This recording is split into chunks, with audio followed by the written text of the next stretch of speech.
എത്ര വലിയ കൊടും കുറ്റവാളികളാണെങ്കിലും നമ്മുടെ നാട്ടിലെ നിയമം അവരെ ട്രീറ്റ് ചെയ്യുന്ന രീതിയാണ് ഈ സ്ത്രീയുടെ മുഖത്ത് നിന്ന് നമുക്ക് മനസ്സിലാക്കാൻ കഴിയുന്നത്. ജയിൽ എന്നത് വെറുമൊരു ഇരുട്ടറയോ തടങ്കൽ പാളയമോ അല്ല, മറിച്ച് മനുഷ്യന്റെ തെറ്റുകളെ തിരുത്താനും അവനെ മാറ്റിയെടുക്കാനുമുള്ള prison and anti correctional home എന്നൊരു വലിയ സന്ദേശമാണ് ജനങ്ങൾക്ക് കൊടുക്കുന്നത് എന്ന് അധികൃതർ പ്രഖ്യാപിച്ചു കഴിഞ്ഞിരിക്കുന്നു.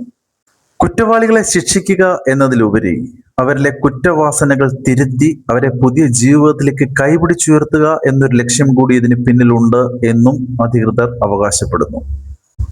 നല്ലതാണ്, വളരെ നല്ലതാണ്. കുറ്റവാളികളെ, അതും കൊടും കുറ്റവാളികളെ നോർമൽ ജീവിതത്തിലേക്ക് കൊണ്ടുവരിക എന്നുള്ളത് വളരെ നല്ലൊരു കാര്യമാണ്. പക്ഷേ അത് ഈ നാട്ടിലെ ജനങ്ങളുടെ നികുതി പണം കൊണ്ടാവരുത് എന്നൊരു അപേക്ഷയുണ്ട്. കുറ്റവാസനകൾ ഇല്ലാതാക്കി നന്മമരങ്ങളാക്കാൻ നിങ്ങൾ ശ്രമിക്കുന്ന ഇവരുടെ കൈകൊണ്ട് തീർന്നുപോയ ജീവനുകളെപ്പറ്റി, ജീവിതങ്ങളെപ്പറ്റി, അനാഥരായ കുട്ടികളെപ്പറ്റി, മക്കൾ നഷ്ടപ്പെട്ട അച്ഛനമ്മമാരെ പറ്റി എന്തുകൊണ്ട് ആലോചിക്കുന്നില്ല? ഇപ്പോ എനിക്കൊരു പഴഞ്ചൊല്ല് ഓർമ്മ വരുന്നുണ്ട്. കരസ്കരത്തിൻ കുരു പാലിലിട്ടാൽ കാലാന്തരെ കയ്പ് ശമിപ്പതുണ്ടോ?